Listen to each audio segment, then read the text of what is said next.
നമസ്കാരം. വെനസ്വേലയിൽ ആക്രമണം നടത്തി പ്രസിഡന്റ് നിക്കോളാസ് മഡൂറോയെയും ഭാര്യ സിലിയ ഫ്ലോറൻസിനെയും തടവിലാക്കിയ അമേരിക്കൻ നടപടിയെ അപലപിച്ച് റഷ്യയും ഇറാനും അടക്കം വിവിധ രാജ്യങ്ങൾ. അമേരിക്കയുടെ ഈ നീക്കം അംഗീകരിക്കാനാവില്ലെന്നും അന്താരാഷ്ട്ര നിയമങ്ങളുടെ നഗ്നമായ ലംഘനമാണെന്നും റഷ്യൻ വിദേശകാര്യ മന്ത്രാലയം പ്രസ്താവിച്ചു. വെനസ്വേലയ്ക്കെതിരായ അമേരിക്കയുടെ സായുധ ആക്രമണം അപലപിക്കുന്നു. ഈ നടപടികളെ ന്യായീകരിക്കുന്ന കാര്യങ്ങൾ അംഗീകരിക്കാനാവില്ലെന്നും സംയമനം പാലിക്കണമെന്നും റഷ്യ ആവശ്യപ്പെട്ടു. വെനസ്വേലയുടെ പരമാധികാരം സംരക്ഷിക്കാനുള്ള ഭരണകൂടത്തിന്റെ പോരാട്ടത്തിന് പൂർണ്ണ പിന്തുണയും റഷ്യ പ്രഖ്യാപിച്ചു. പുറത്തുനിന്നുള്ള സൈനിക ഇടപെടലിലൂടെ ഒരു രാജ്യത്തിന്റെ വിധി നിർണ്ണയിക്കാൻ ആർക്കും അവകാശമില്ലെന്നും വ്യക്തമാക്കി. സംഘർഷം കൂടുതൽ വഷളാക്കാതെ ചർച്ചകളിലൂടെ പ്രശ്നപരിഹാരം കണ്ടെത്തണമെന്നും മേഖലയിൽ സമാധാനം ഉറപ്പാക്കാൻ ഐക്യരാഷ്ട്രസഭ അടിയന്തരമായി ഇടപെടണമെന്നും റഷ്യ ആവശ്യപ്പെട്ടു. വെനസ്വേലയ്ക്കെതിരായ അമേരിക്കൻ ആക്രമണം രാജ്യത്തിന്റെ പരമാധികാരത്തിന്റെയും പ്രാദേശിക സമഗ്രതയുടെയും നഗ്നമായ ലംഘനമാണെന്നും ഇതിനെ ശക്തമായി അപലപിക്കുന്നതായും ഇറാൻ വിദേശകാര്യ മന്ത്രാലയം പ്രസ്താവനയിൽ പറഞ്ഞു. ഏതു തരത്തിലുമുള്ള സായുധ ഏറ്റുമുട്ടലിനപ്പുറം സമാധാനം, അന്താരാഷ്ട്ര നിയമങ്ങളോടുള്ള ബഹുമാനം, ജീവന്റെയും മനുഷ്യന്റെയും അന്തസ്സിന്റെയും സംരക്ഷണം എന്നിവ നിലനിൽക്കണമെന്ന ബോധ്യം കൊളംബിയ റിപ്പബ്ലിക് ആവർത്തിക്കുന്നുവെന്ന് കൊളംബിയ പ്രസിഡന്റ് ഗുസ്താവോ പെട്രോ പ്രസ്താവനയിൽ പറഞ്ഞു. അമേരിക്ക വെനസ്വേലയ്ക്കെതിരെ ഒരു ക്രിമിനൽ ആക്രമണം നടത്തിയെന്നും അടിയന്തര അന്താരാഷ്ട്ര പ്രതികരണം ആവശ്യപ്പെടുകയാണെന്നും ക്യൂബൻ പ്രസിഡന്റ് മിഗുവൽ ഡയസ് കാനൽ പറഞ്ഞു. നേരത്തെ വെനസ്വേല പ്രസിഡന്റ് നിക്കോളാസ് മഡൂറോയെയും ഭാര്യയെയും പിടികൂടി രാജ്യത്തിന് പുറത്തേക്ക് കൊണ്ടുപോയെന്ന് US പ്രസിഡന്റ് ഡൊണാൾഡ് ട്രംപ് വെളിപ്പെടുത്തിയിരുന്നു. തന്റെ സോഷ്യൽ മീഡിയ പ്ലാറ്റ്ഫോമായ ട്രൂത്ത് സോഷ്യലിലൂടെയാണ് ട്രംപ് ഈ വെളിപ്പെടുത്തൽ നടത്തിയത്. മഡൂറോയെയും ഭാര്യയെയും നിലവിൽ വെനസ്വേലയിൽ നിന്ന് വിമാനമാർഗം പുറത്തെത്തിച്ചതായും ട്രംപ് അറിയിച്ചിരുന്നു.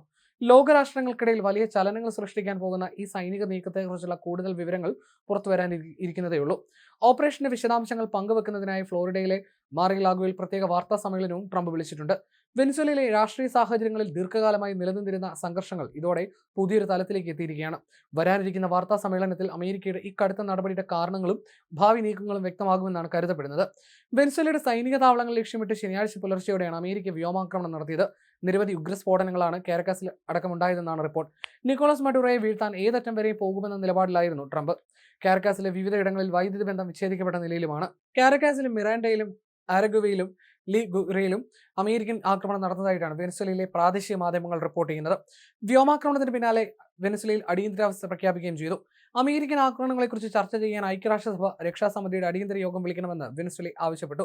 ഞങ്ങളുടെ മാതൃരാജ്യത്തിനെതിരെ US സർക്കാർ നടത്തിയ ക്രിമിനൽ ആക്രമണത്തെ നേരിടേണ്ടി വന്നതിനാൽ അന്താരാഷ്ട്ര നിയമം നിലനിർത്താൻ ഉത്തരവാദികളായ ഐക്യരാഷ്ട്രസഭ രക്ഷാസമിതിയുടെ അടിയന്തര യോഗം ഞങ്ങൾ ആവശ്യപ്പെട്ടിട്ടുണ്ടെന്ന് വെനസ്വേലൻ വിദേശകാര്യമന്ത്രി ഇവാൻ ഗിൽ പറഞ്ഞു.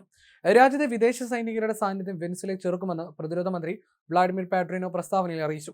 വെനസ്വേലയിൽ അമേരിക്ക നടത്തിയ ആക്രമണം സിവിലിയൻ പ്രദേശങ്ങളെ ബാധിച്ചുവെന്നും മരിച്ചവരെയും പരിക്കേറ്റവരെയും കുറിച്ചുള്ള വിവരങ്ങൾ ശേഖരിച്ചു വരികയാണെന്നും പാട്രിനോ പറഞ്ഞു. ഡൊണാൾഡ് ട്രംപിന്റെ നേതൃത്വത്തിലുള്ള ഭരണകൂടം പ്രസിഡന്റ് നിക്കോളാസ് മഡൂറോയുടെ സർക്കാരിനെതിരെ നടപടികൾ കടുപ്പിച്ച ഘട്ടത്തിലാണ് ബോംബ് ആക്രമണവും തുടർന്ന് നടന്ന സംഭവ വികാസങ്ങളുമെല്ലാം ഉണ്ടായിരിക്കുന്നത്. വെനസ്വേലയ്ക്കെതിരെ കരയാക്രമണം നടത്താനുള്ള സാധ്യതയെക്കുറിച്ച് ട്രംപ് നേരത്തെ തന്നെ മുന്നറിയിപ്പ് നൽകിയിരുന്നു. കരീബിയൻ കടലിലും കിഴക്കൻ പസഫിക് സമുദ്രത്തിലും ലഹരിമരുന്ന് കള്ളക്കടത്ത് ആരോപിച്ച് വെനസ്വേലയുടെ ബോട്ടുകളെ US സൈന്യം നേരത്തെ ആക്രമിച്ചിരുന്നു. 30 ആക്രമണങ്ങളിലായി അന്ന് 107 പേരാണ് കൊല്ലപ്പെട്ടത്.